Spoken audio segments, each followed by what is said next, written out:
मंत्र पाठ। ओम सहनावतु सहनौ भुनक्तु सह वीर्यं करवावहै तेजस्विनावधीतमस्तु मा विद्विषावहै।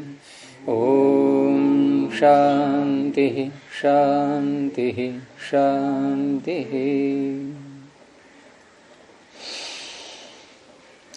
न्याय दर्शन की 131वीं कक्षा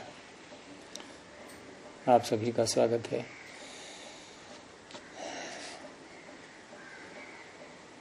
पीछे पद के विषय में जानकारी दी गई थी कि जो विभक्त्यंत शब्द होते हैं उन्हें पद कहते हैं, और व्याकरण में भी सूत्र वही है, सुप्तिंगंतम पदम। तो वहां सुप्तिंगंतम में सुप और तिंग दो शब्द आए हुए हैं, तो दोनों के जो प्रत्यय हैं उनके नाम भी अलग अलग।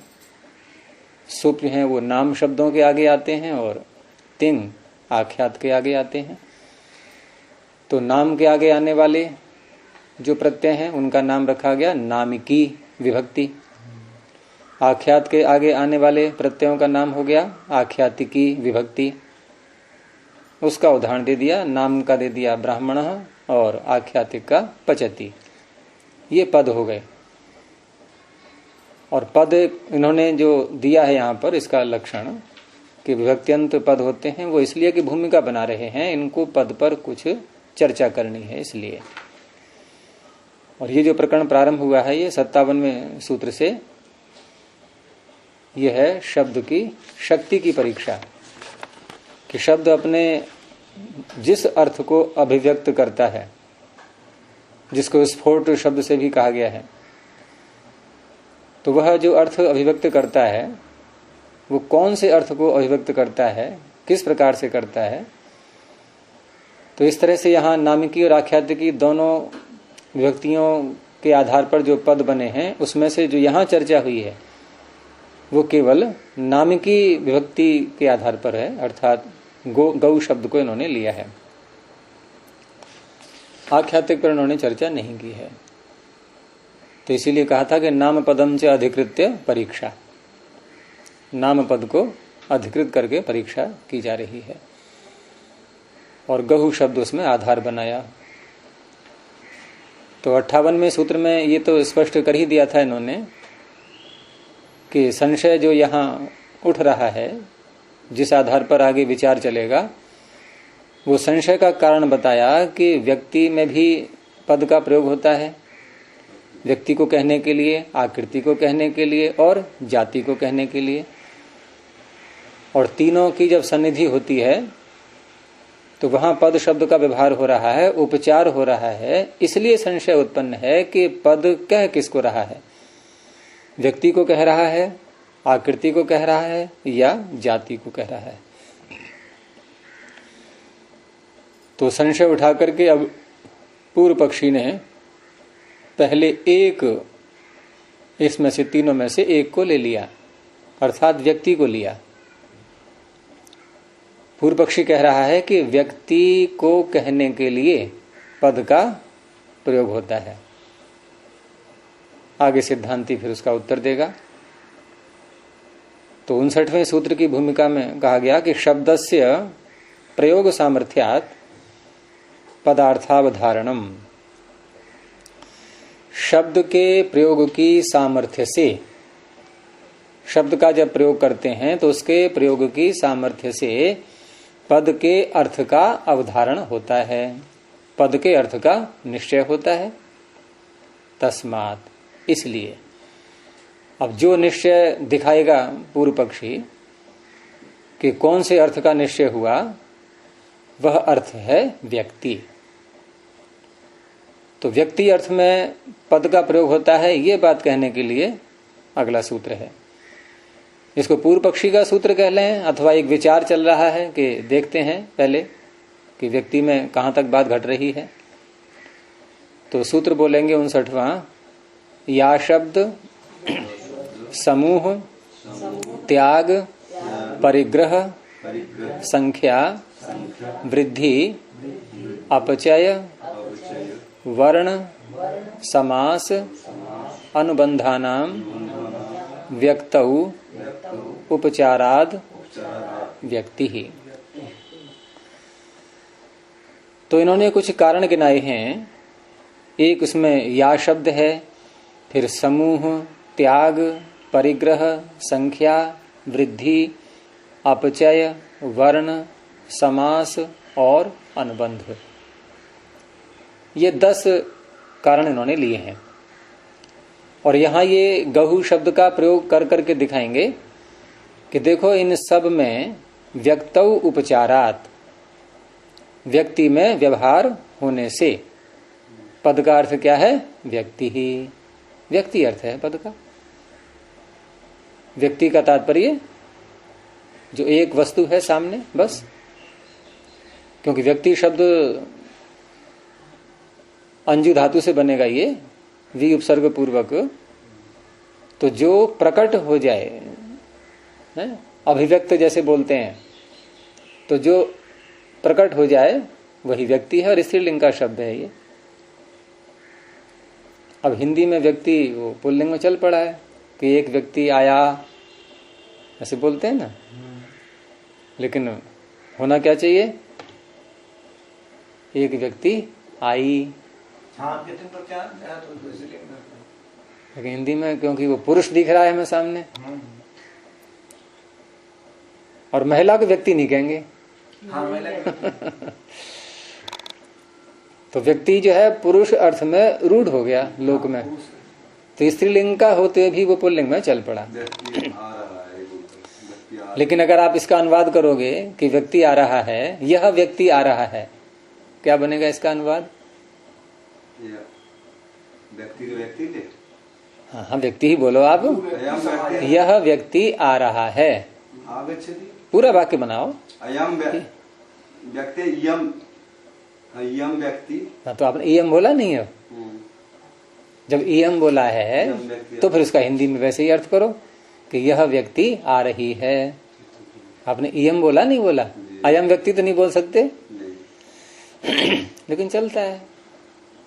जैसे अग्नि शब्द पुल्लिंग का है संस्कृत में, लेकिन हिंदी में अग्नि जल रही है। अब जल रहा है कहोगे आप तो कहेंगे कैसे, बोलना नहीं आता क्या आपको? पुल्लिंग का है अग्नि शब्द। हाँ, हो चुकी। तो व्यक्ति कोई भी वस्तु हो सकती है।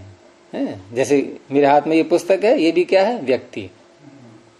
एक इकाई किसी की भी, कोई भी जो प्रकट है हमारे सामने, स्पष्ट हमें अनुभव हो रहा है, ज्ञान हो रहा है उसका, वो सब व्यक्ति कहलाते हैं। तो इयम गौ, यह गौ है, तो गौ व्यक्ति बोध हो रहा है उससे। तो पूर्व पक्षी कह रहा है कि पद व्यक्ति को कहता है, जाति को और उसको नहीं, आकृति को नहीं, व्यक्ति को कहता है। ये पहले इन्होंने विचार प्रारंभ किया। अब उसमें क्या क्या ये 10 स्थानों पर दिखाएंगे प्रयोग करके। उन 10 में पहला क्या है? या शब्द। तो भाष्य देखिए, व्यक्ति ही पदार्थ, ये इनकी प्रतिज्ञा हो गई कि पद का अर्थ क्या है? व्यक्ति। पूर्व पक्षी पूछते, सिद्धांती पूछता है कस्मात, कैसे? क्योंकि प्रतिज्ञा हुई है तो हेतु भी देना होगा। तो हेतु दिया कि या शब्द प्रभृति नाम व्यक्तौ उपचारात, या शब्द समूह त्याग आदि इनके व्यक्ति में व्यवहार होने से व्यक्तौ उपचारात। उपचार को खोल दिया इन्होंने, उपचारः प्रयोगः। अब अर्थ हो जाएगा कि या शब्द आदि का व्यक्ति में प्रयोग होने से, व्यक्ति में ही इनका प्रयोग हो रहा है, इसलिए पद का अर्थ क्या होगा? व्यक्ति। अब या शब्द से क्या तात्पर्य? या स्त्रीलिंग का प्रथमा का एक वचन, यद शब्द का रूप है। ये एक प्रतीक है। हम तद भी कह सकते हैं, सा गौ, वह गौ है। लिंग भेद कर रखते हैं। क्या कर रखा है? शब्द जो है ना, हाँ, शब्द तो पुल्लिंग में है। यद शब्द पुल्लिंग में क्यों होगा? शब्द किसी लिंग में नहीं होता है। मूल पकड़ो आप केवल यद को। अभी तो या शब्द हाँ, सर्वनाम शब्द तो यह सभी लिंगों में चलते हैं। तो यद शब्द तो मूल हो गया, अब उसका आप जिस लिंग में रूप चलाएंगे तो स्त्रीलिंग बनेगा या प्रथमा के एक वचन में यह शब्द नहीं कर सकते। हाँ, पुल्लिंग में यह बनेगा। लेकिन गऊ के साथ में आप जो धेनु है उसको बोलना है, बैल को नहीं बोलना है। यद्यपि गो शब्द स्त्रीलिंग का भी है, पुल्लिंग का भी है। बैल को भी गऊ कहेंगे और धेनु को भी गऊ कहेंगे। समझ में आ गया नहीं? धेनु स्त्रीलिंग का ही है, वो बैल को नहीं कह सकते आप। धेनु से स्त्रीलिंग भी हो सकता है, पुल्लिंग भी हो सकता है। धेनु धेनु कैसे, पुल्लिंग कैसे बनेगा? अब जैसे शिशु बोल दिया, अब शिशु कहने से शिशु तो स्त्रीलिंग भी हो सकता है। नहीं, धेनु का अर्थ क्या है? धेनु गाय को कहते हैं। नहीं, धेनु गाय को भी नहीं। धेनु उसमें धातु शब्द से ही अर्थ निकलता है। धेनु धेट पाने से बनता है, जो दूध पिलाती है उसे धेनु कहते हैं। बस शिशु कहाँ दूध पिला देगा आपको? धेनु नाम नहीं हो सकता शिशु का। इसलिए धेनु आप ये एक उदाहरण दे, जैसे शिशु के दोनों लिंग में ले लेते हैं। आप माता गऊ जो बच्चा है, अभी बछिया है जो, उसको आप धेनु नहीं कह सकते। नहीं, मान लीजिए छोटा ये है ना, अभी जन्म लिया, क्या है, धेनु बोल दिया। धेनु नहीं, वहाँ गो बोलो आप, गऊ बोल सकते हैं, वही लिंग ले सकते। क्योंकि गऊ तो दोनों में चलेगा। तो कहने का तात्पर्य गो शब्द पुल्लिंग में भी आता है, स्त्रीलिंग में भी आता है। लेकिन यहाँ स्त्रीलिंग वाला गो लेना है, इसलिए या शब्द बोल दिया, तो इसमें आपत्ति कहाँ है? फिर या ही बोलेंगे। तो या एक प्रतीक है, मैंने कहा सा कह दो आप, तद शब्द का प्रयोग कर लो, किम शब्द का प्रयोग कर लो, उसमें क्या है? तो एक तो बोलना ही था इनको सूत्र में, एक ले लिया या। तो प्रयोग करके दिखाया कि या गौस तिष्ठति है, या गौर निषण्णा इति। एक भूतकाल का दे दिया, एक वर्तमान काल का दे दिया कि जो गऊ खड़ी है। अब जो गऊ खड़ी है, इस वाक्य में ये जो गऊ शब्द है ये पद है, व्यक्त्यंत होने से पद हो गया। तो पद होने से ये जो गऊ शब्द है ये किसको कह रहा है? यहाँ किसको कह रहा है? ये जाति को कह रहा है या व्यक्ति को कह रहा है? व्यक्ति को बोल रहा है, क्योंकि जाति नहीं खड़ी होती है। जाति में खड़ा होना बैठना ये व्यवहार नहीं आते हैं। और यदि हमने जाति को मान भी लिया कि जाति खड़ी है, तो जाति तो एक है, गौ जाति एक ही तो है। गोत्व या दो हैं? हैं? एक ही है, सब एक है। तो एक है तो एक में खड़े होने का व्यवहार हो गया। एक को हमने खड़ा कर दिया तो बैठ नहीं सकती फिर वो। एक ही काम तो होगा एक में, एक पदार्थ एक ही तो क्रिया करेगा। अगर जाति अर्थ ले लिया गौ का और जाति खड़ी है ऐसे बोल दिया तो फिर गौर निषण्णा ये वाक्य बन जाएगा। लेकिन वहां दो गायें हैं, एक खड़ी है और एक बैठी है, तो जाति अर्थ हो जाएगा गौ का। यहाँ पे यही दिखा रहे हैं ये। सारा संसार जितने गौ है सब तिष्ठति।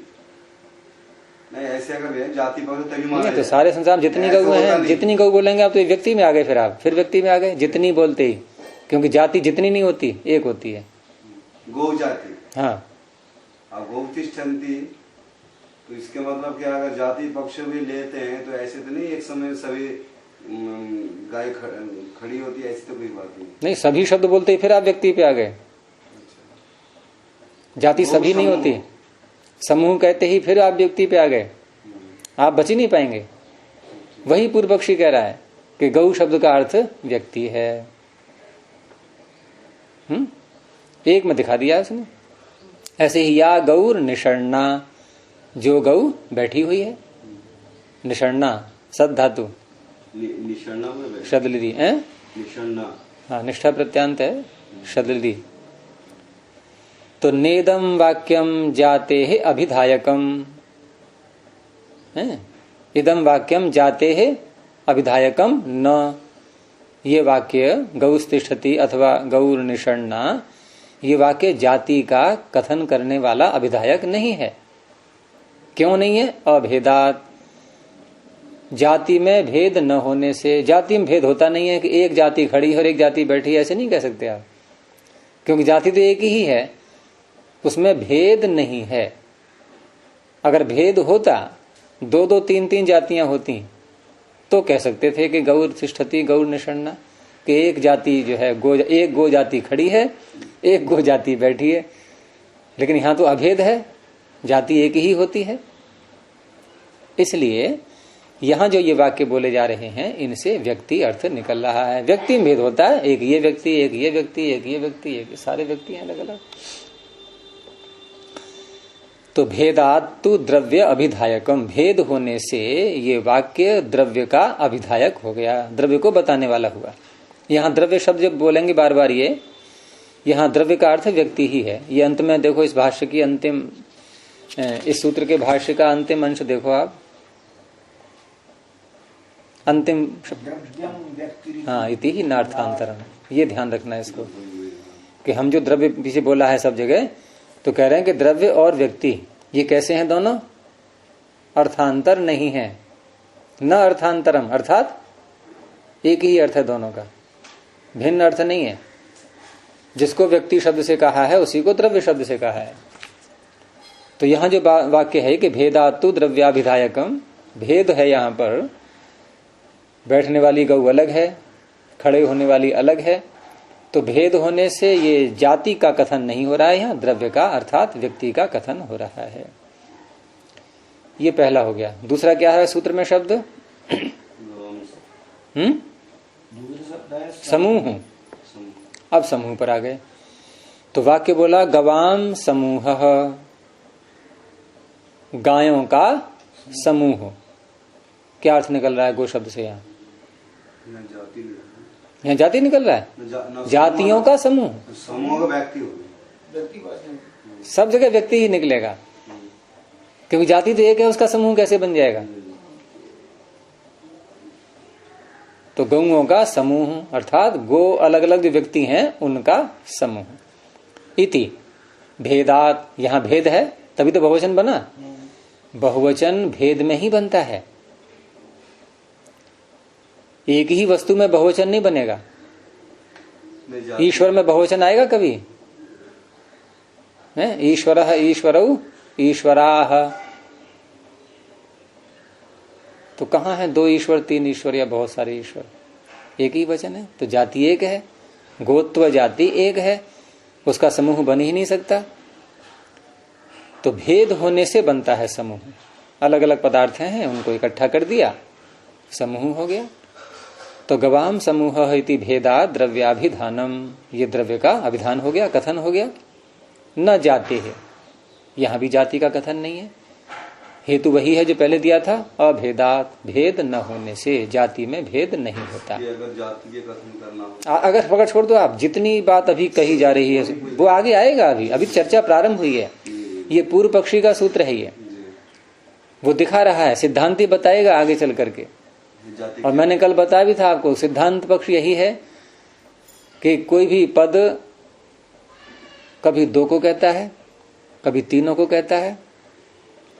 कल बात चल रही थी ना, तो यहां जाति उसमें छिपी हुई है। जाति के बिना व्यक्ति हो ही नहीं सकता।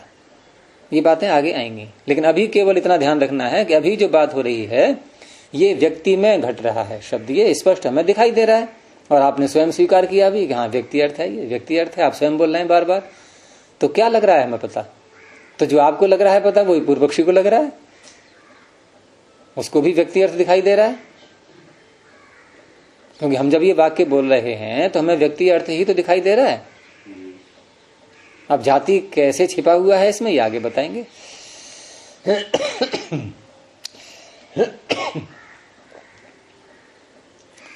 तीसरा क्या है शब्द सूत्र में? उसी क्रम से चलते जाना है आगे। तो त्याग का दिया, त्याग माने दान। दान करते हैं किसी के लिए। कोई व्यक्ति है जिसका नाम है चैद्य, इसका पाठ भेद भी मिलता है वैद्य। चा की जगह वा कर लो तो वैद्य बन जाएगा। तो चैद्याय गाम ददाती, चैद्य के लिए गौ दे रहा है, गाय का दान कर रहा है। ये वो क्या हो गया? त्याग। अब यदि हम जाति अर्थ लें यहां पर, तो जाति का दान होता है किसी को? जाति का दान नहीं। अगर जाति का दान करना हो तो फिर सारी गाय एक भी नहीं बचनी चाहिए पूरी पृथ्वी पर। जाति का दान संभव। और फिर एक पृथ्वी में फिर और पृथ्वी रह गई। तो त्याग द्रव्य का ही होता है, जाति का नहीं होता।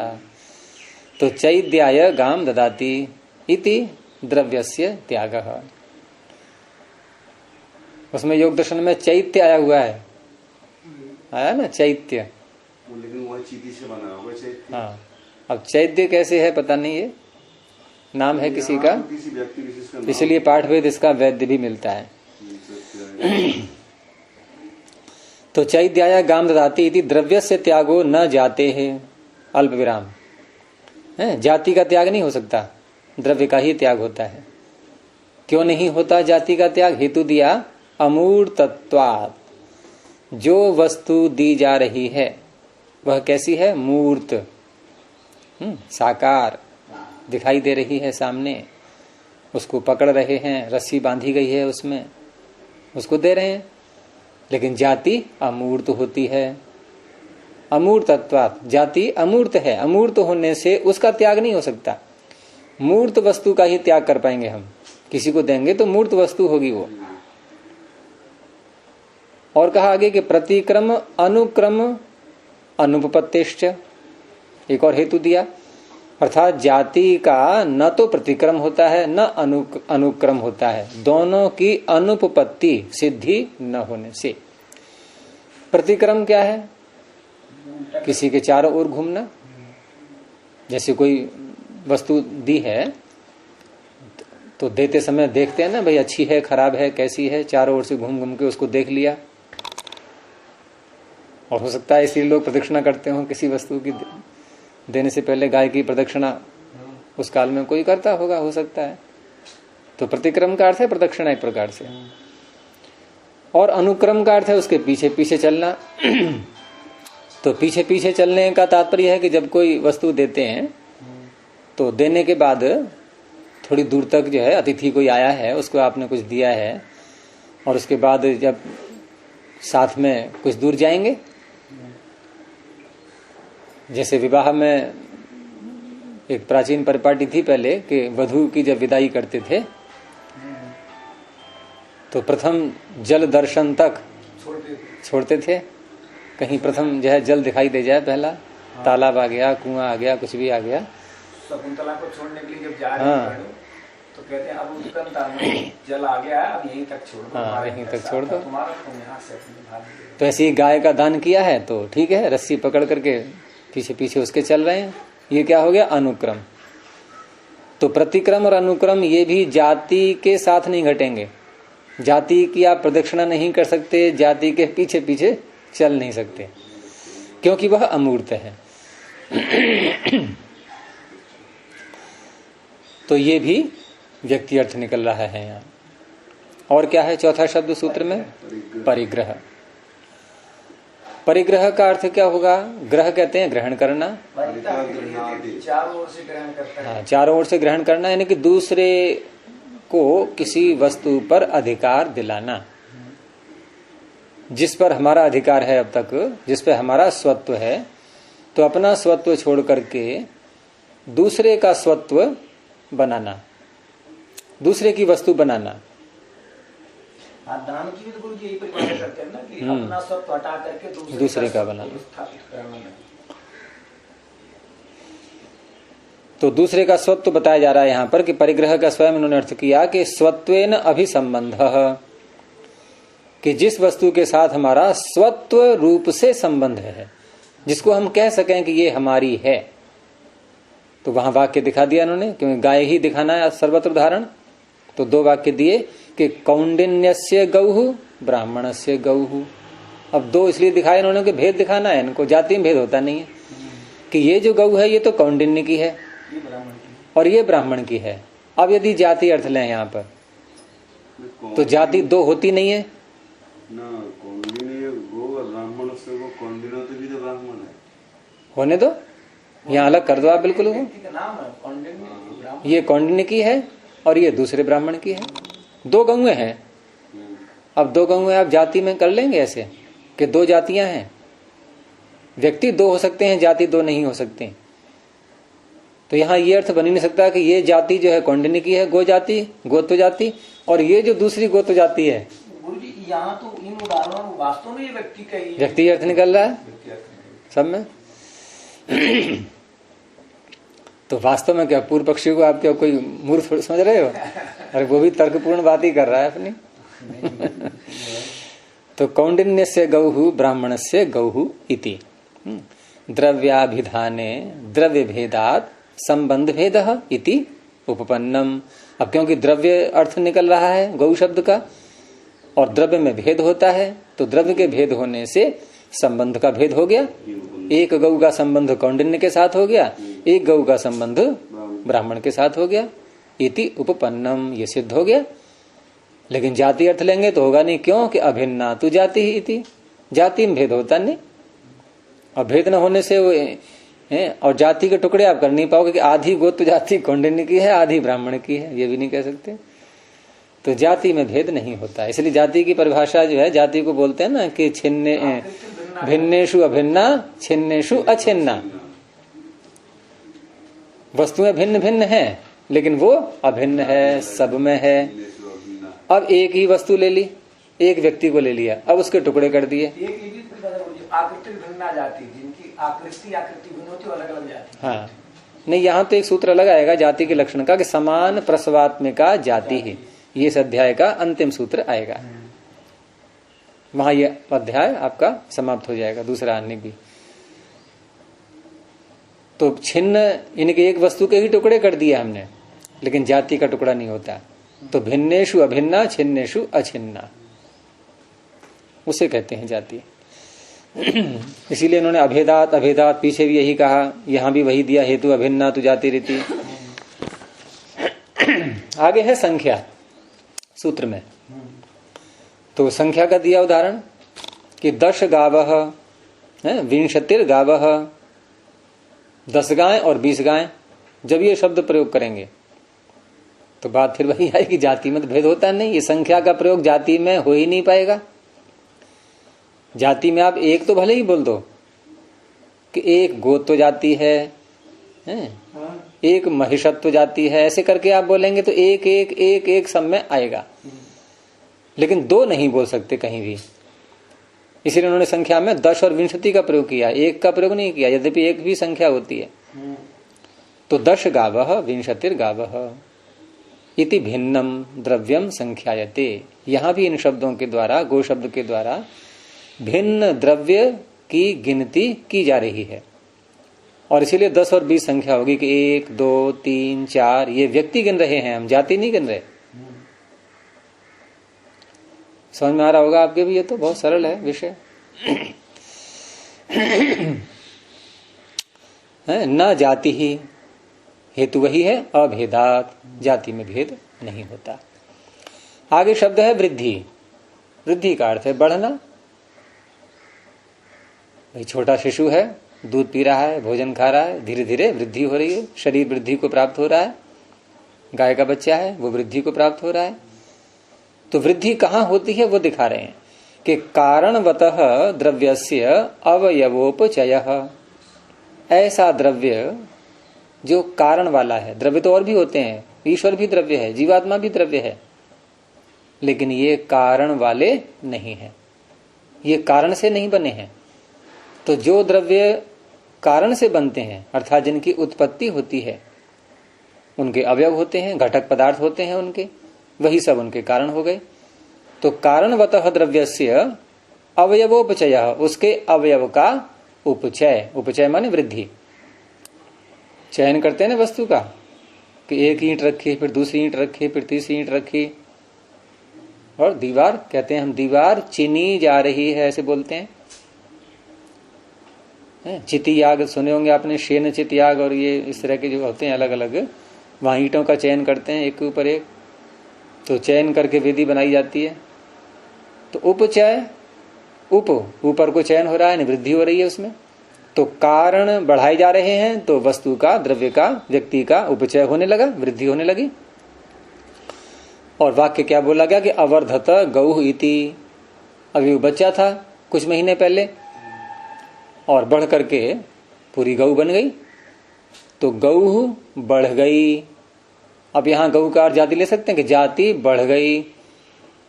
जाति में कारण है ही नहीं, तो उसका उपचय भी नहीं हो सकता है। जाति को कहा इन्होंने कि निरवयवातु जाति ही। जाति कैसी होती है? अवयव रहित होती है, निरवयव होती है। अब जब उसके अवयव ही नहीं है तो अवयवों की वृद्धि वाली बात ही नहीं आती। फिर उपचय समूह को कहते हैं। हाँ, उपचय का अर्थ इन्होंने सीधे वृद्धि कर लिया है, वृद्धि का ही अर्थ किया है। उपचय तो चय के पीछे हम यह प्रारंभ में उप लगा देंगे तो वृद्धि और अप लगा देंगे तो ह्रास। उपचय अपचय, हमारे शरीर में भी ये चल रही हैं क्रियाएं दोनों, जिसको बोलते हैं चयापचय। वहां उप के अर्थ में ही है वो चय, उप लगा करके जो हम उपचय बोल रहे हैं, तो वहां केवल चय बोल दिया है। और दूसरा अपचय जो का त्यों आ रहा है, चयापचय हमारे शरीर में चलता है, उसी को बोलते हैं ना इंग्लिश में कि मेटाबॉलिज्म कैटाबॉलिज्म करके। हाँ, अपचय ह्रास हो रहा है, वो आगे आएगा। तो वृद्धि हो गई अवर्धत गौहु, तो जाति नहीं बढ़ती, निरवयवातु जाति ही। एतेन, इसी सिद्धांत के अनुसार अपचयो व्याख्यातः, सूत्र में अपचय भी है, वृद्धि के आगे देखो शब्द, उसका इन्होंने उदाहरण नहीं दिया, कहा ऐसे ही समझ लेना उसको भी। तो ऐसे ही समझ लेना क्या है, अवर्धता गहु, यहां बढ़ना बोल दिया, वहां घटना हो जाएगा। भाई क्षीण हो गई गहु, तो क्षीण हो गई का क्या है कि जो कारण द्रव्य हैं उसके, उनका उपचय अपचय हो गया, वो घट गए, कम हो गए, तो क्षीणता आ गई। अगला शब्द है वर्ण। वर्ण का अर्थ यहां पर वही जो रंग इत्यादि होता है ना, रूप। तो उदाहरण दिया कि शुक्ला गौहु, कपिला गौहु। गहु कैसी है? शुक्ल है, सफेद है, ये वर्ण हो गया। कपिला गौहु, ये गौ कपिला है। अब दो गायें खड़ी हैं, एक शुक्ल है और एक कपिल है। अब जाति अर्थ लें यदि यहां पर, तो जाति क्या शुक्ल और कपिल होती है? जाति का क्या कोई वर्ण होता है? वर्ण व्यक्ति में ही घटेगा, जाति में नहीं घट सकता। तो द्रव्यस्य गुण योग, गुण का योग, गुण का संबंध, शुक्ल कपिल आदि जो गुण हैं, इनका संबंध द्रव्यस्य, द्रव्य के साथ होता है, न सामान्यस्य, सामान्य के साथ नहीं होता है। सामान्य कैसे कहते हैं? न सामान्य, जाति, वही तो है, जाति की चर्चा हो रही है। द्रव्य के साथ अर्थात व्यक्ति के साथ गुण का संबंध जुड़ता है, गुण का संबंध होता है, जाति के साथ नहीं होता है, सामान्य के साथ नहीं होता है। सामान्य को आप शुक्ल और कपिल नहीं कह सकते, व्यक्ति को ही कह सकते हैं। अगला शब्द है सूत्र में समास।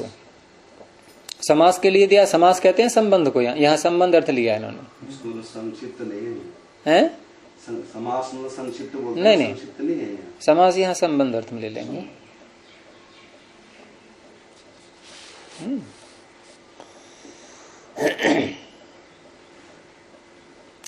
तो समास का दिया उदाहरण गो हितम गो सुखम। गो हितम में वही समास करेंगे, गवे हितम गो हितम, गाय के लिए जो हितकारक पदार्थ है उसे कहेंगे गो हितम। तो यहां जो पदार्थ हितकारक बताया जा रहा है उसका संबंध गाय से है। भाई गाय जो वस्तु खाती है, गाय की वृद्धि, गाय के लिए अनुकूल जो पदार्थ हैं, भोज्य पदार्थ, वो उसके लिए हितकारक हो गए। लेकिन क्या हम ये भी कह सकते हैं कि जाति के लिए हितकारक? जाति के साथ किसी पदार्थ का संबंध जुड़ेगा? नहीं जुड़ सकता। जाति के लिए हितकारक, जाति के लिए अहितकारक, ऐसे नहीं बोलेंगे। तो गो हितम गाय के लिए हितकारक, गो सुखम गाय के लिए सुखकारक, ऐसे जो वाक्य आते हैं, यहां भी द्रव्यस्य सुखादि योगः, द्रव्य के साथ, व्यक्ति के साथ सुख आदि शब्दों का, सुख है, हित है, दुख है, इन सब शब्दों का संबंध जुड़ता है। न जाते है इति, जाति के साथ नहीं होता है। ये तो योग में आता है ना, समस्त मानव जाति के लिए ये हितकर है। तो जब दिक्कत लगाओगे तो व्यक्ति में आ जाएगा, क्योंकि एक साथ सभी मानव जाति दिक्कत में नहीं आ सकते। हितकर मतलब ये हितकारी, हितकर मतलब कोई भी चीज एक साथ सभी मनुष्य जाति के लिए हितकर नहीं हो सकती, उसमें एक आध विकल्प। आप एक वस्तु ले लो, कोई भी ले लो, हितकर पदार्थों में से सबके लिए नहीं हो सकती। हितकर पदार्थों में जैसे गाय को ही रखो, आप गाय को ही रखो, आप समस्त मानव जाति क्यों ले आएंगे? समस्त गाय जाति ले लो, बात वही है, प्रकरण गाय का ही चल रहा है, उदाहरण क्यों बदले हम? अब हमारे पास में एक बोरी में उसका खाद्य पदार्थ गौ का भरा हुआ है। अब क्या वो एक बोरी खाद्य पदार्थ समस्त गोत्र जाति के लिए हितकर हो जाएगा? मान लो से 5 गायों का पेट भरेगा, तो 5 गायों का हमने पेट भर दिया। उधर देखा दूसरे वो गाय भूखी मर रही बेचारी और कहीं पर, उनमें भी गोत्र जाति है, उन 5 में, बाकी पूरा होने दो, उन 5 में भी गोत्र जाति है, ठीक है। अब वो जो एक बोरी जो खाद्य पदार्थ है हितकारक सुख कारक, वो पूरी गोत्र जाति के लिए हितकर हो गया? वो प्रकार जैसे बात होती थी। नहीं, इसका उत्तर दो पहले, आप इसका उत्तर दो, मैंने वाक्य बोला उससे तो उसका नहीं हुआ ना, बस वही बात है। ये भी गुरु जी इसके एक उदाहरण से उसको मात्रम हम कह सकते हैं, मात्रम का बढ़ गया, लेकिन दूसरा उदाहरण ये होगा जैसे हरा चारा गांव के लिए कारक है, लेकिन हरा चारा कई परिस्थितियों में हरा चारा नहीं खिलाते। जैसे जब गाय नए दूध की होती है तो उस समय उसको सूखा भूसा दूध देते हैं, ठोस पदार्थ। हरा चारा गाय के लिए उपयोगी है, लेकिन सभी गाय के लिए नहीं। जो गाय नई हुई है, किसी के लिए है वो, किसी के लिए नहीं है, वो गाय उसके लिए नुकसान देगा, वायु कर देगा वो। अब अगर हितकारक है तो समस्त गोत्र जाति के लिए होगा, अहितकारक है तो समस्त के लिए होगा, लेकिन नहीं, कुछ के लिए हो रहा है, कुछ के लिए नहीं हो रहा है। और जब कुछ जहां हमने बोल दिया भेद आ गया, और भेद होते ही हम व्यक्ति पे आ गए, अब जाति से हट गए। पहले घास नहीं खिलाया जाता, बच्चों को 6 महीना तक के लिए, वैसे गायों के लिए 6 महीना के लिए, वो तो उसमें भी तो है। तो इस तरह से संबंध भी जाति के साथ नहीं जुड़ता, किसी पदार्थ का व्यक्ति के साथ ही जुड़ता है। अंतिम शब्द है इनका अनुबंध। और अनुबंध का अर्थ यहां इन्होंने लिया है प्रजनन क्रिया जो होती है, तो स्वरूप प्रजनन संतान, ये अनुबंध का अर्थ किया इन्होंने। अनुबंध स्वरूप प्रजनन संतान, अपने समान उत्पत्ति करके जो संतान होती है, अपने समान उत्पत्ति करके संतान विस्तार, ये हो गया अनुबंध। हाँ, ये अनुबंध हो गया। इस यहाँ अल्प विराम लगा लीजिए। आगे वाक्य आया उदाहरण के रूप में कि गौहु गाम जनयति। गौहु, ये गाम में यदि अनुस्वार नहीं है तो लगा लेना। ये प्रजनन आपने बोला, यहाँ भी प्रजन संतानो लिखा है। हाँ, प्रजन ठीक है, स्वरूप प्रजन संतान ऐसा ही है। समान रूप वाला जो प्रजन है उत्पत्ति, उसका विस्तार संतान, ये क्या है? अनुबंध।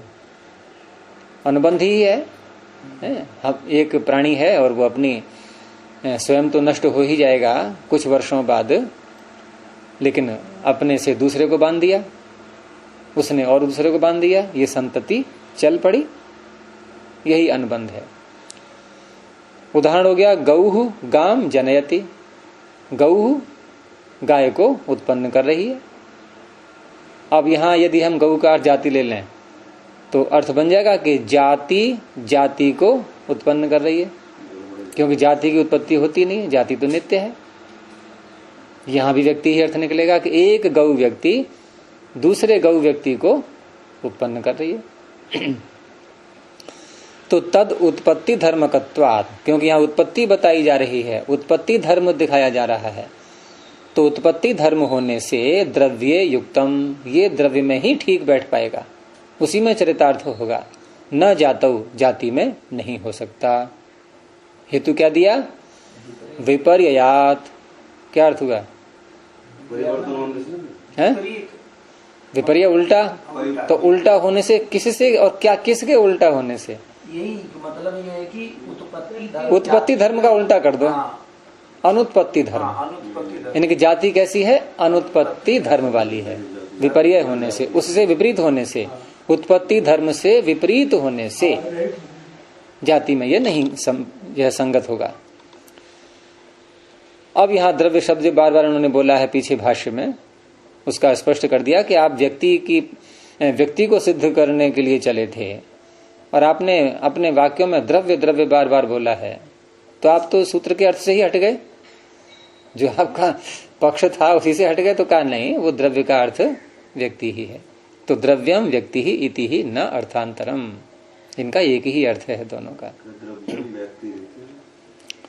हाँ, द्रव्य शब्द से व्यक्ति ही अर्थ लिया है।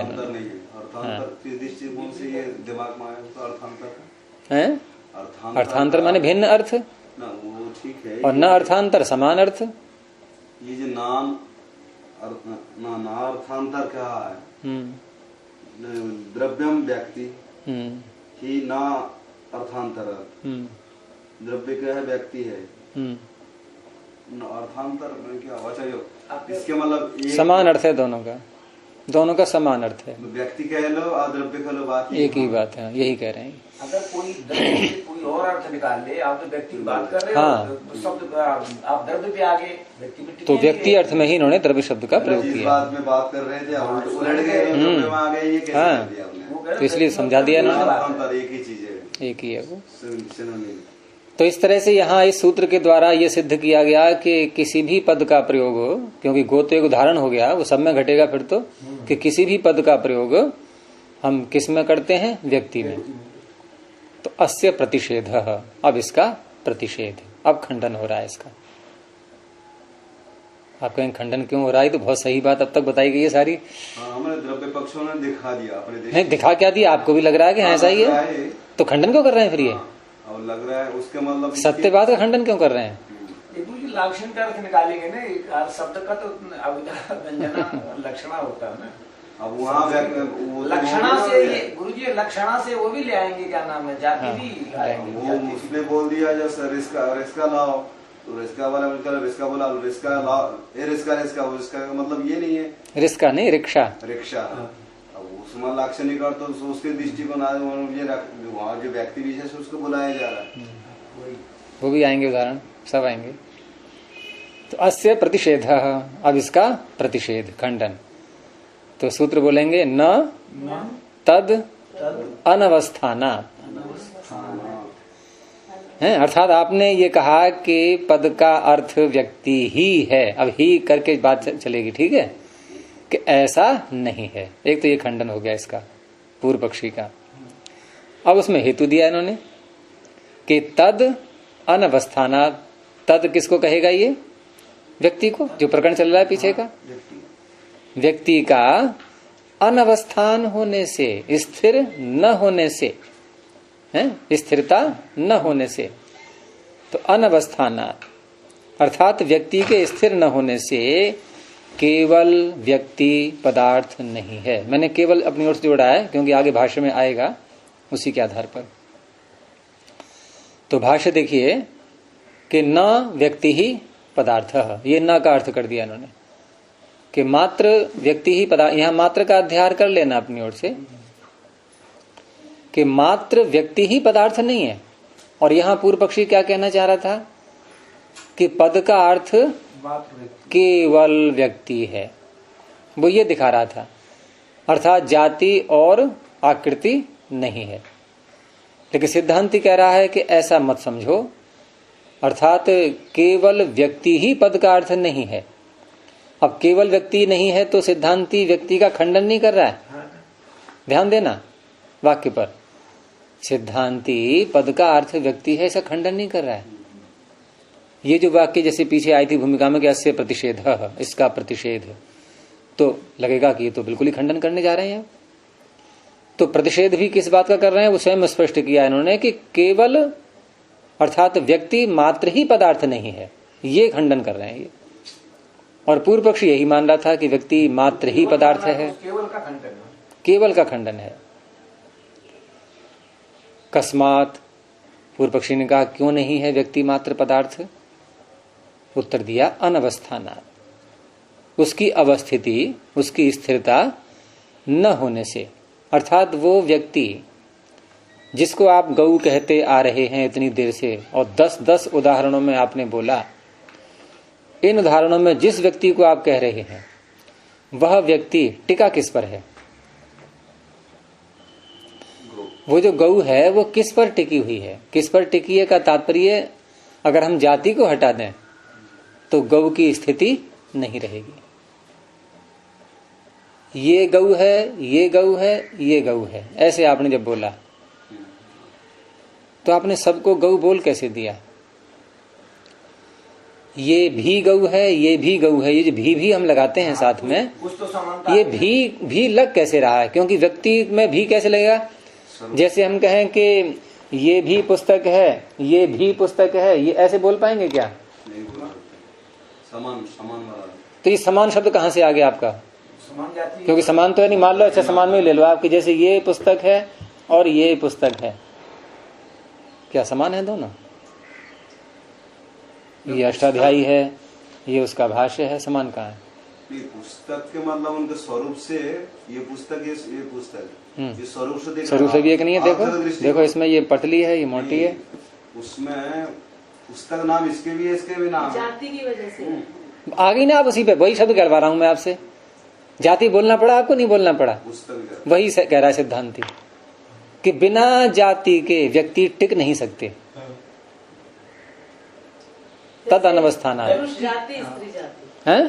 पुरुष जाति नहीं, वो जाति का भेद छोड़ दो आप, नाम अलग कर दो। हम केवल पुरुष ले लो, फिर आप पुरुषत्व, केवल स्त्रीत्व, वो नहीं, एक ही लेना है अभी तो।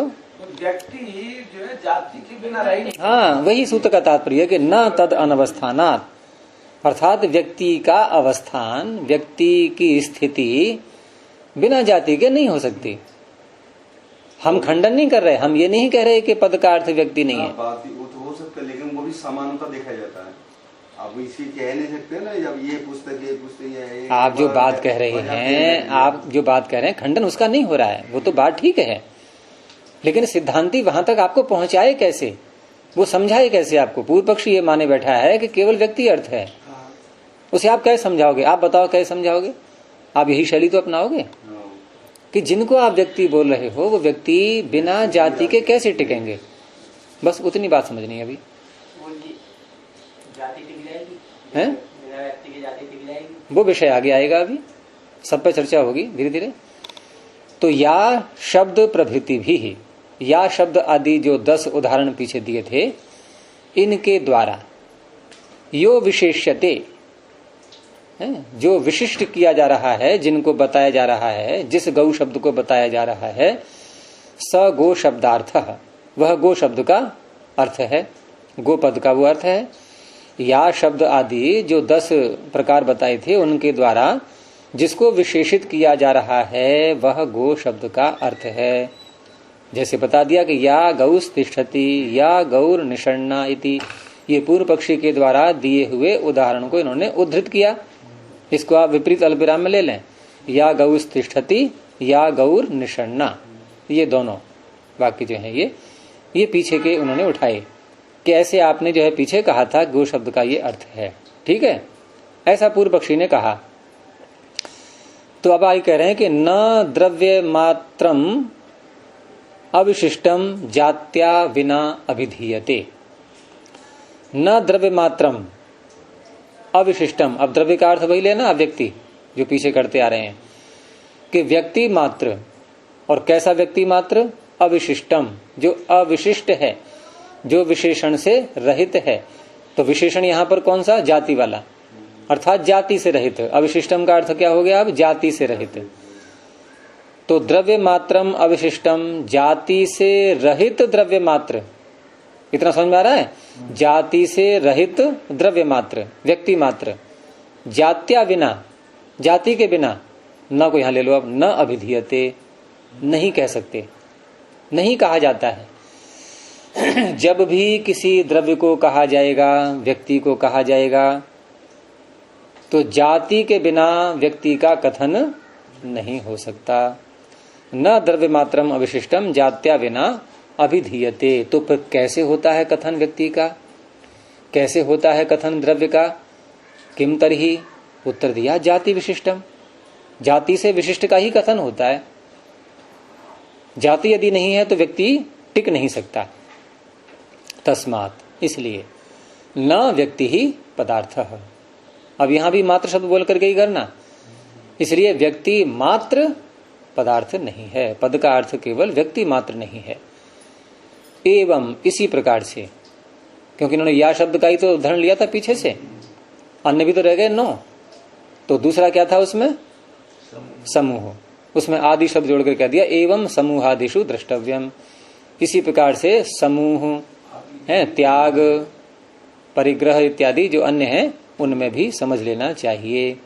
वहां पर भी व्यक्ति बिना जाति के नहीं हो सकता, उसका कथन संभव नहीं है। अब कहा कि यदि न व्यक्ति ही पदार्थ है, इसमें न को बढ़ाइए, आपके में है क्या?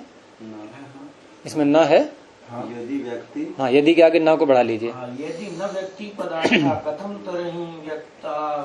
अब पूर्व पक्षी पूछ रहा है, क्योंकि सिद्धांति ने ये उत्तर दिया ना कि केवल व्यक्ति पदार्थ नहीं है, जाति से विशिष्ट ही व्यक्ति का कथन किया जाता है, यही तो कहा अभी। तो पूर्व पक्षी कह रहा है कि यदि न व्यक्ति ही पदार्थ है, यदि व्यक्ति पदार्थ नहीं है, ऐसा यदि आप कहेंगे तो कथम तरही व्यक्त उपचार। हमने आपको 10-10 उदाहरण दिए, उनमें फिर व्यक्ति में व्यवहार कैसे हो रहा है? और बिल्कुल संगत लग रहा था वो, हम सबको दिख ही रहा था, होता ही है ऐसा ही व्यवहार करते हैं हम। जब गौ तिष्ठति और गौ निषण्णा कहेंगे तो जाति क्या बोध कर रहे हैं क्या वहां? अरे एक व्यक्ति दिख रहा है कि बैठी हुई गाय, एक खड़ी है, तो ये व्यक्ति में उपचार कैसे हुआ फिर पीछे जो हमने उदाहरण दिए थे? तो उत्तर दिया कि निमित्तात् अतद भावेपि तद उपचारः। निमित्त होने से, अतद भावेपि, जो तद्भाव नहीं है, जो वैसा नहीं है, उसमें भी तद उपचारः, उसका व्यवहार संपन्न हो जाता है। अब उसमें कुछ निमित्त होते हैं, कुछ कारण होते हैं, और वो कारण कौन कौन से हैं वो इन्होंने अगले सूत्र में गिनाए हैं। जो जैसा नहीं, अतद भाव, तस्य भाव तद्भाव, न तद्भाव तद्भाव, उसका जैसा होना वो तद्भाव हो गया। अब वैसा है नहीं वो, और फिर भी वैसा व्यवहार हो रहा है। जैसे आपने उदाहरण दिया था, रिक्शा आ, है रिक्शा इधर आ, तो आपने किसको बुलाया था? रिक्शा मत बोलो, रिक्शा। आपने किसको बुलाया? रिक्शे को, रिक्शे को बुलाया। लेकिन क्या रिक्शा सुनता है आपकी आवाज को? नहीं सुनता। तो आप कहेंगे मैंने रिक्शा को नहीं बुलाया था, मैंने रिक्शे वाले को बुलाया था। तो प्रश्न उठेगा कि रिक्शे वाला इस अर्थ को कहने के लिए, उस व्यक्ति को कहने के लिए जो रिक्शा चलाता है, उसका वाचक शब्द रिक्शा तो है नहीं, रिक्शा उसका वाचक नहीं है, यानी कि रिक्शा उसको नहीं कह रहा है। तो तद्भाव, उस व्यक्ति का होना वहां, उसका रिक्शे के द्वारा अतद्भाव है, वो उसको नहीं कह सकता, और फिर भी वहां उपचार हो रहा है।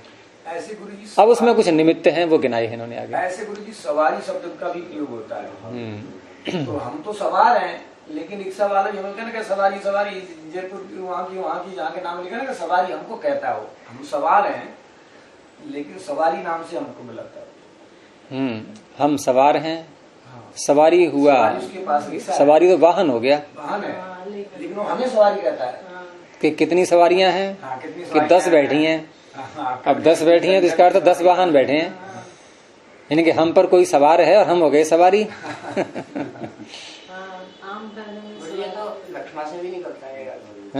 हाँ, तो क्या बता निकलता है, तो सही है, निकलता ही है, वही तो आगे दे रहे हैं। तो उसमें कुछ निमित्त हैं, वो आगे गिना रहे हैं। तो दृश्यते खलु, वो यहाँ निमित्त जो है, जहां जहां ऐसा व्यवहार होता है कि अतद भावे भी तदुपचारः, वो देखा जाता है। कहाँ कहाँ देखा जाता है वो आगे बता रहे हैं। तो सूत्र बोलेंगे, सहचरण, स्थान, तादर्थ्य, वृत्त, मान, धारण, सामीप्य, योग, साधन, आधिपत्येभ्यो ब्राह्मण, मंच, कट, राज, सक्तु, चंदन, गंगा, शाटक, अन्न, पुरुषेषु अतद्भावेपि तदुपचारः। यहाँ इन्होंने निमित्त गिनाए पहले, और उन निमित्तों को गिना करके कहाँ कहाँ ऐसा व्यवहार होता है कि जहां वो शब्द उसका वाचक नहीं है फिर भी व्यवहार हो रहा है, वो उन्होंने आगे दिए हैं, उतनी ही गिनती में बराबर है ये। 10 दे दिए। तो देखो ये भी 10 हैं। सहचरण, स्थान, तादर्थ्य, वृत्त, मान, धारण, सामीप्य, योग, साधन, आधिपत्य। अब इनके साथ जोड़ा किसको? ब्राह्मण, मंच, कट, राज, सक्तु, चंदन, गंगा, शाटक, अन्न और पुरुष। पूर्व पक्षी जो है 10 दिया ना यहाँ, सिद्धांति भी उसने भी 10 दिए हैं और उनमें दिखा रहे हैं वो कि देखो यहाँ अतत भाव होने पर भी तदुपचार हो रहा है। तो ब्राह्मण, मंच है, सहचरण, स्थान, तादर्थ, वृत्तमान, धारण, सामीप्य, योग, साधनाधिपत्येभ्यो ब्राह्मण, मंच, कटराज, सक्तु, चंदन, गंगा, शाटकान्न पुरुषेश्व तद्भावेपि तदुपचार। अब उसमें एक एक को दिखा रहे हैं। ये पहले दिया जो सूत्र में मुख्य बात है उसको, यानी कि ये हमने सूत्र क्या कहने के लिए बनाया, क्यों बोला सूत्र ये, तो वो क्या बात कहनी है इनको? अतद भावेपि तदुपचार, ये सूत्र में मुख्य विषय है जो अभिधेय है हमारा, जिसको इन्हें सिद्ध करना है। तो उसी का अर्थ कर रहे हैं। अतद भावेपि तदुपचार का अर्थ क्या है? आप भी यही पूछ रहे थे। अब इनके शब्दों में देखिए कि अतत शब्दस्य तेन शब्देन अभिधानम इति, यह है इसका अर्थ। अब ये अतत शब्दस्य, इसको तोड़िए, कैसे तोड़ेंगे? देखो इसमें समास कैसे करेंगे कि पहले बनाएंगे हम तत् शब्द, तत्शब्द। अब तत् शब्द में कौन समास होगा? क्या लग रहा है? कर्मधारय करेंगे। सह च असौ शब्दश्च इति तत्शब्दः, वह शब्द है, जो शब्द है वही वह है जो शब्द है वही वह है, यानी वह शब्द किसको कह रहा है? शब्द को। तो तत्शब्द से ये तत्शब्द हो गया। अब नए समास करेंगे, लेकिन नए समास दो प्रकार का, बहुरी भी और तत्पुरुष भी। कौन सा होगा? तत्पुरुष नहीं होगा। तत्पुरुष से अर्थ नहीं निकलेगा जो निकालना चाह रहे हैं। ये बहुरी समास होगा कि न विद्यते तत्शब्दः यस्य अविद्यमानः तत्शब्दः यस्य, ऐसे बोल दो। अब कैसे घटाएंगे इसको? ये और ये शब्द कहेगा किसको? इसका वाच्य कौन हो जाएगा? कि अविद्यमान है वह शब्द जिसका। जैसे यहां गौ की बात चल रही थी, लेकिन वहां न लेकर के यहां लेना है हमें अन्य उदाहरणों में। तो वहां जो शब्द प्रयोग किया जा रहा है, जिस शब्द का प्रयोग किया जा रहा है, वह शब्द जिसका वाचक नहीं है। बात समझ में आ गई? जो शब्द, जैसे आपने रिक्शा बोला था अभी, रिक्शा शब्द का प्रयोग किया जा रहा है, लेकिन रिक्शा उस मनुष्य का वाचक नहीं है। तो मनुष्य क्या हो गया? बहुरी समास किया है मैंने।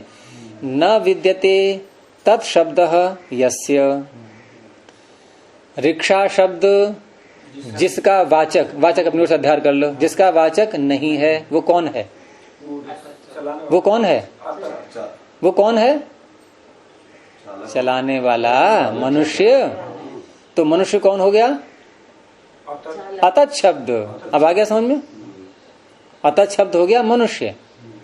अब इसका अर्थ करिए आप कि अतत शब्दस्य है कोई ऐसा पदार्थ जिसका वाचक वो शब्द नहीं है, और तेन शब्देन अभिधानम, और उसी शब्द से उसको कहा जा रहा है। जो रिक्शा शब्द रिक्शा चालक का वाचक नहीं है, उसी रिक्शा चालक को कहने के लिए रिक्शा शब्द का प्रयोग किया जा रहा है, और व्यवहार में होता है ऐसा। अब ये उदाहरण ये क्यों दिखा रहे हैं? ये वो उदाहरण दिखा रहे हैं स्थूल स्थूल जो व्यवहार में चलते हैं, और वहां दिखा करके स्पष्ट करेंगे कि ऐसे ही गो शब्द में हो रहा है व्यवहार। कैसे हो रहा है वो आगे बताएंगे। अब दृष्टांत तो वही दिया जाता है जो बहुत ही स्पष्ट हो, बिल्कुल जो बड़ी सरलता से समझ में आ जाए। तो वो दृष्टांत इन्होंने एक एक करके दिया। तो पहला इन्होंने हित उसमें निमित्त लिया है सहचरण। सहचरण का अर्थ क्या होता है? साथ साथ होना। तो वाक्य बोला यष्टिकाम भोजय। भाई कुछ व्यक्ति हैं, ब्राह्मण आए। अब उसमें एक ब्राह्मण ऐसा है, बेचारा वृद्ध है, लाठी लेके चलता है, वृद्ध लोग जो है बेंत लाठी डंडा साथ में रखते ही हैं अपनी सहायता के लिए, गिर न पड़े कहीं पर, क्योंकि डगमगा जाते हैं चलते चलते, तो लाठी उनकी सहारा बनती है। तो वाक्य क्या बोला कि भाई देखो पहले इनको भोजन कराओ। किसको? यष्टिकाम भोजन, ये लाठी को भोजन कराओ पहले। पहले किसको भोजन कराओ? लाठी को। तो हो गया, वाक्य प्रयोग हो गया। अब क्या अर्थ लेंगे भाई बता रहे हैं कि अतः शब्दस्य तेन शब्देन अभिधानम, ये सब जगह घटाते रहना, ये जो अंश है ये सब जगह आता रहेगा। तो यष्टिकाम भोजयति, अब यहाँ क्यों कहा जा रहा है यष्टिका कह करके, वह मनुष्य अर्थ कैसे निकल आया?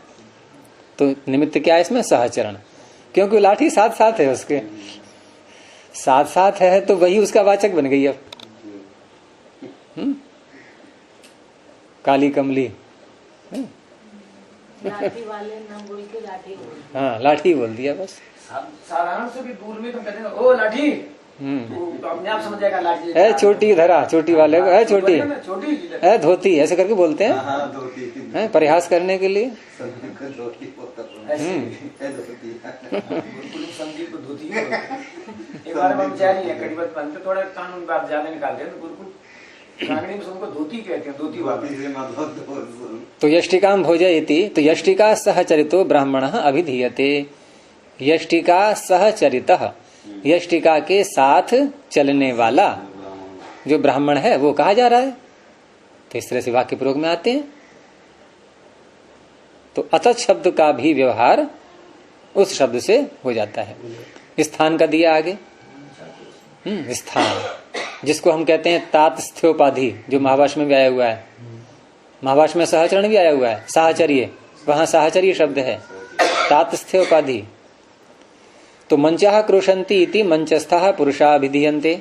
मंचाह क्रोशंती बहुत प्रसिद्ध वाक्य है ये, कि मचान पुकारते हैं खेत में जो फसल की रक्षा करने के लिए, और बीच में एक स्थान को ऐसा बना लेते हैं और वहां पर व्यक्ति चढ़ के जो है पटाखे छोड़ना, शोर करना, आवाज करना, पक्षियों को पशुओं को हटाने के लिए। अब दूसरा कोई कह रहा है कि वो देखो वो मचान पुकार रहे हैं। अब मचान तो नहीं पुकारते, मचान पर स्थित मनुष्य पुकार रहे हैं, या कहीं प्रवचन चल रहा है मंच पर, देखो मंच प्रवचन दे रहा है, मंच बोल रहा है। तो मंचाह क्रुशंती मंचस्थः पुरुषा विधीयन्ते। तो यहां भी अतः शब्द से तेन शब्देन विधानम हो गया, और यहां कारण बना उसमें स्थान, उस स्थान से जुड़ा होने से, उस पर स्थित टिका हुआ होने से, ये उसमें कारण बन गया। तो उसी शब्द से उसका कथन कर दिया गया। आगे दिया तादर्थ्य, तादर्थ्यात्। तो तादर्थ्य क्या है? किसी के लिए कोई वस्तु होना। तस्मयी हाँ अर्थम तदर्थम, तदर्थस्य भावः तादर्थ्यम। किसी के लिए कुछ होना, यानी कि प्रयोजन है उसका, उसके लिए, क्योंकि अर्थ प्रयोजन अर्थ में भी आता है। ऐसा नहीं है कि उसके लिए प्रयोजन नहीं है तो तादर्थ नहीं बनेगा, वह है उसके लिए, उसे काम लेना है, वो उसके प्रयोग में आता है। जैसे चटाई बनानी है, अब चटाई बनानी है तो क्या चाहिए हमें? चटाई किन से बनती है? वीरण, वीरण बोलते हैं उनको, जो उसके अलग अलग जो जैसे निवार ले लो, छोटी छोटी वो ले लो, या अन्य कोई ले लो, चटाई बनाने के लिए जो भी साधन है, हैं?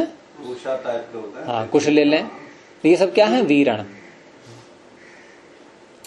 तो कटार्थेषु वीरणेषु व्यूह्यमानेषु, कोई व्यक्ति चटाई बनानी है उसको, और चटाई बनाने के लिए वीरण ले आया, और वीरण तो एक होगा नहीं, बहुत ही होंगे, इसलिए बहुवचन है।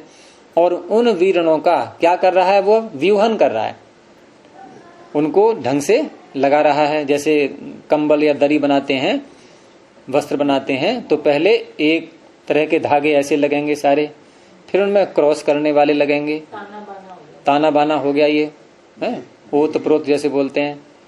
तो वहां व्यूहन कर रहा है उनका, एक एक करके उनको लगा रहा है, लेकिन लगा रहा है उनका व्यूहन। परंतु वाक्य क्या कर दिया? दूसरे व्यक्ति ने क्या कहा कि पूछा भाई क्या कर रहा है ये? तो कटन करो, तो चटाई बना रहा है ये।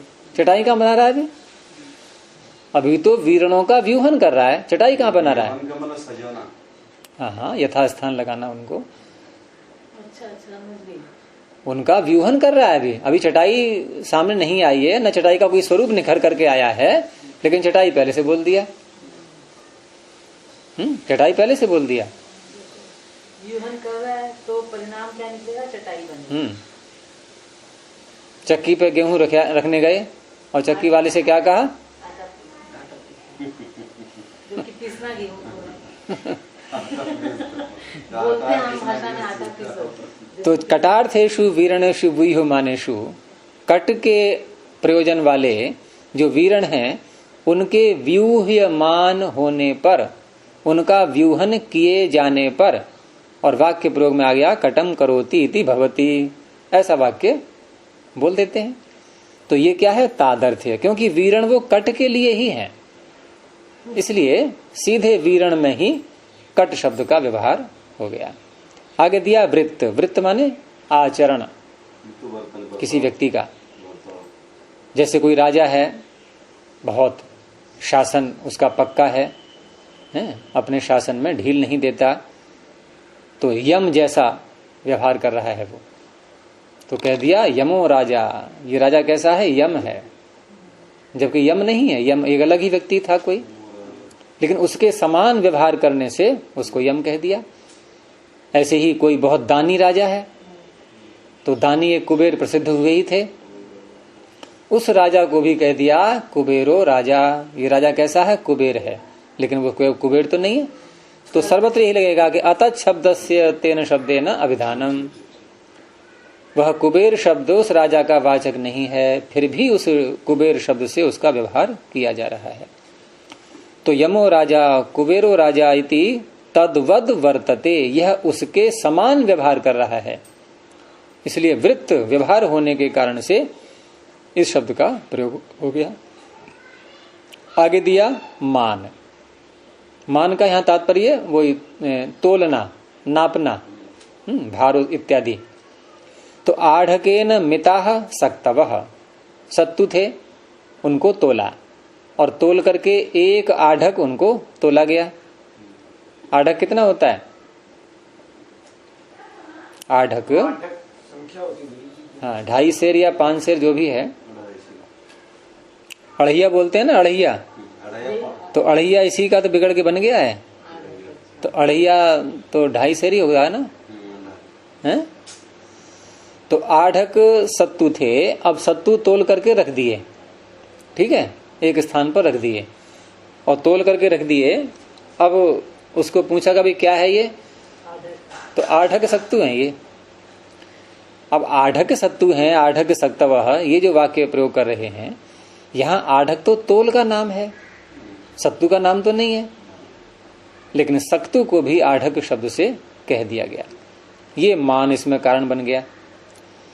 ऐसी एक है धारण, किसी ने किसी वस्तु को धारण कर लिया है, तो जिसने धारण किया है उसके नाम से उसका प्रयोग हो जाएगा। जैसे तुलायाम धृतम चंदनम, तुला में, तराजू में चंदन तोल रहे हैं। अब चंदन तोल रहे हैं तो वहां चर्चा हुई भाई कि क्या है ये, तो कि तुला चंदन है ये। तो तुला में रखा हुआ चंदन, उसका नाम ही हो गया तुला चंदन।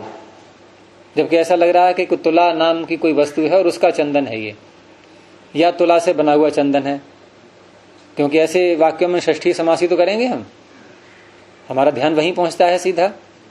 लेकिन यहां धृत अर्थ, धारण अर्थ है, तो तुला चंदनम ऐसे प्रयोग कर दिया। आगे दिया सामीप्य का। समीप में कोई वस्तु जब होती है किसी के, तो जिसके समीप में है उसी से उसका प्रयोग कर लेते हैं, उसी शब्द से उसका भी कथन कर देते हैं। जैसे गायें चर रही हैं, और गायें चर रही हैं गंगा के किनारे। गंगा के किनारे भाई सीलन होती है, घास अधिक हो जाती है उधर आसपास में, और वहां गायें चर रही हैं। तो किसी ने पूछा कि गायें कहाँ चर रही हैं? कि गंगायाम गावः चरन्ति, गंगा में गायें चर रही हैं। अब गंगा में तो नहीं चरेंगी, गंगा के किनारे समीप में चर रही हैं। तो समीप में कहने होने पर भी और गंगा में चर रही हैं, ऐसा व्यवहार हो गया। तो गंगायाम गाव शरंती इति, अब गंगा शब्द से यहां पर जो अर्थ वास्तव में है वो अर्थ नहीं लेना। तो गंगा शब्द से क्या अर्थ लेना है? गंगा का समीप का प्रदेश।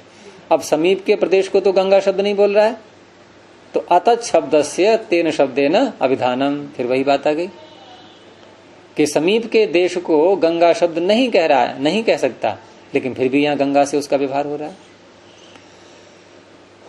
तो देशा अभिधीयते सन्निकृष्ट, जो सन्निकृष्ट देश है उसका अभिधान हो रहा है। आगे दिया योग, पीछे सहचरण भी आया था और योग भी है, दोनों एक जैसे लगेंगे आपको, क्योंकि वहां भी यष्टिका उसके साथ में है और यहां भी योग दिखा रहे हैं, संबंध है किसी का किसी वस्तु के साथ में। जैसे कृष्णेन रागेण युक्तः शाटकः, कोई साड़ी है और काले रंग से उसको रंग दिया गया। अब काले रंग से रंग दिया गया तो कृष्ण शब्द किसका वाचक है? रंग का। लेकिन यहां शाटक कोई कह दिया कि कैसा शाटक है ये? कृष्ण शाटक है। शाटक का ही विशेषण बना दिया कृष्ण को।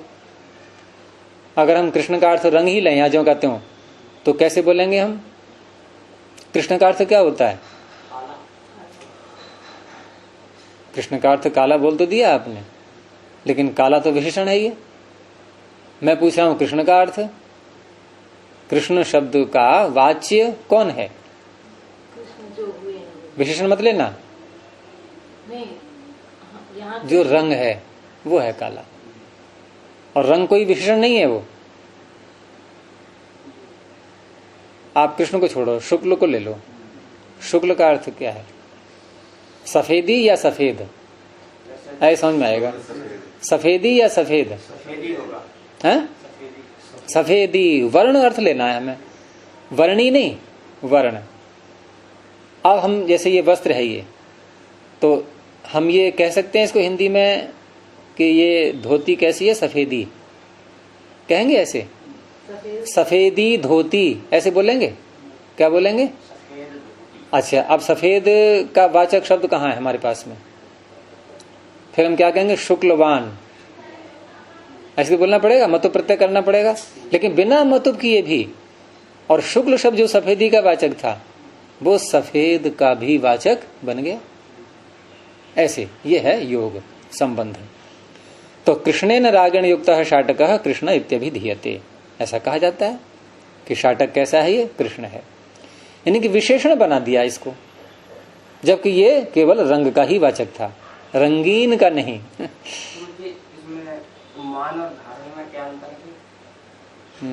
मान में और धारण में, मान तो तुला हुआ, तोली हुई वस्तु, धारण में उसमें रखी हुई है, और वो तोल के अलग रख दिया है, वो तराजू में नहीं चढ़ा हुआ है। अब सत्तू अलग रखे हुए हैं, नपे हुए, और ये अभी तराजू पर ही रखे हुए हैं। उसका तुला चंदन नाम हो गया। आगे दिया साधन, कोई पदार्थ किसी उद्देश्य के लिए होता है, उसका साधन है, लेकिन साधन होने पर भी सीधे जिसका साधन है उसी शब्द से उसका व्यवहार कर लेते हैं। जैसे अन्न खाते हैं हम, और अन्न से हमारे प्राण चलते हैं, तो प्राण का अन्न कौन है? साधन। अब साधन होने पर भी जिसका साधन है अर्थात प्राण का साधन है, तो प्राण शब्द को ही अन्न, वो अन्न शब्द को प्राण शब्द से ही कह दिया।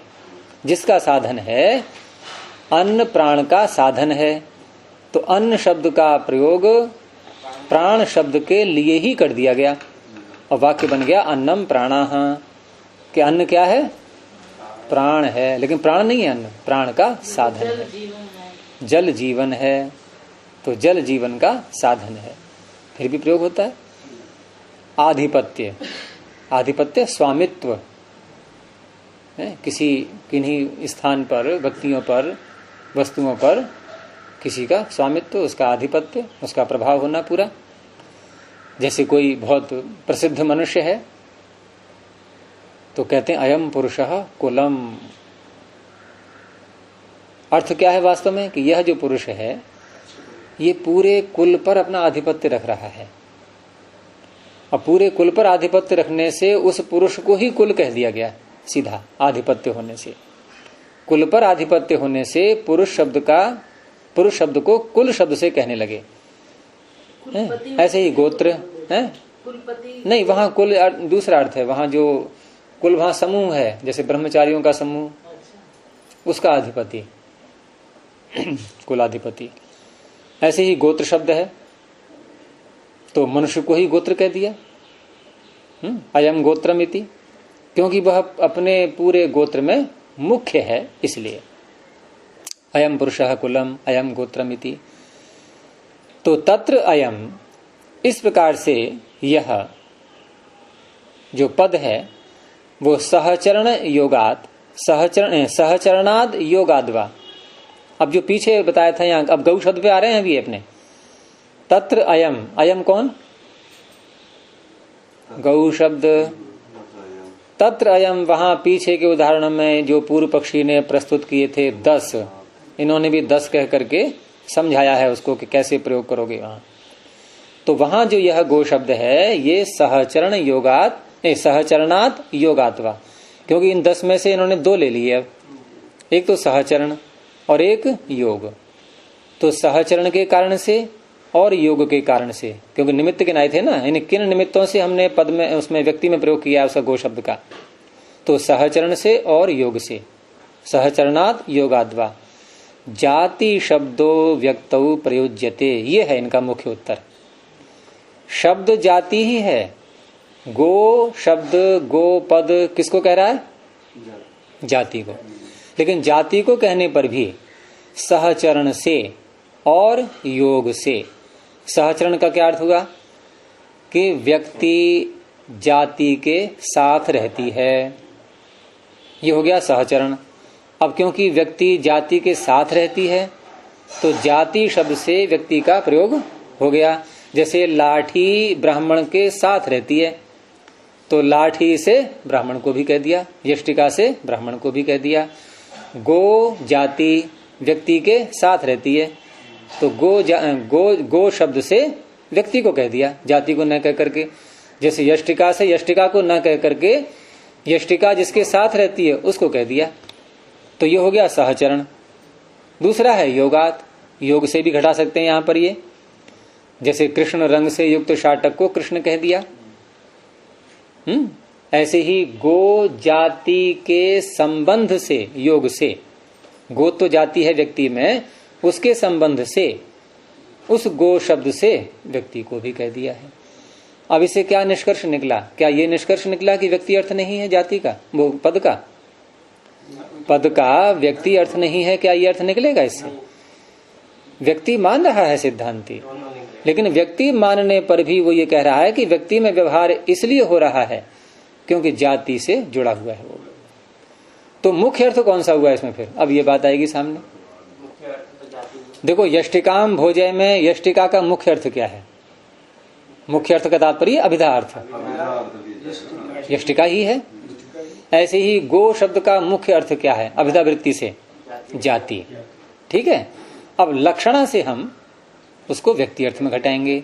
जैसे वहां लक्षणा से यष्टिका का अर्थ मनुष्य में घट गया। बस ये एक बात कहनी थी इनको। तो इस तरह से जाति शब्द व्यक्ति में प्रयुक्त किया जा रहा है, मुख्य अर्थ उसका जाति है। अब आगे पूर्व पक्षी कहेगा कि ठीक है, हमारी बात आपने स्वीकार नहीं की। क्या बात थी उसकी? कि गो पद का अर्थ क्या है? व्यक्ति। उसने कहा ठीक है, व्यक्ति अर्थ नहीं लेंगे, हम फिर दूसरा अर्थ ले लेंगे। अब 3 अर्थ हैं, 3 अर्थों में व्यक्ति, आकृति और जाति। तो व्यक्ति मान करके तो उसकी बात सिद्ध नहीं हो पाई। वहां व्यक्ति मुख्य अर्थ जाति निकला और व्यक्ति में उसका प्रयोग हो गया, ये सिद्ध हुआ। अब वो कहता है ठीक है, हम व्यक्ति को नहीं, हम दूसरा वाला ले लेंगे। हम दूसरा कौन सा था? आकृति। तो अब आकृति में इसको घटाएंगे। इसको अब कल देखेंगे और कल को जो है ये समाप्त भी कर लेंगे इसको। ठीक है, चलिए प्रणव ध्वनि। ओ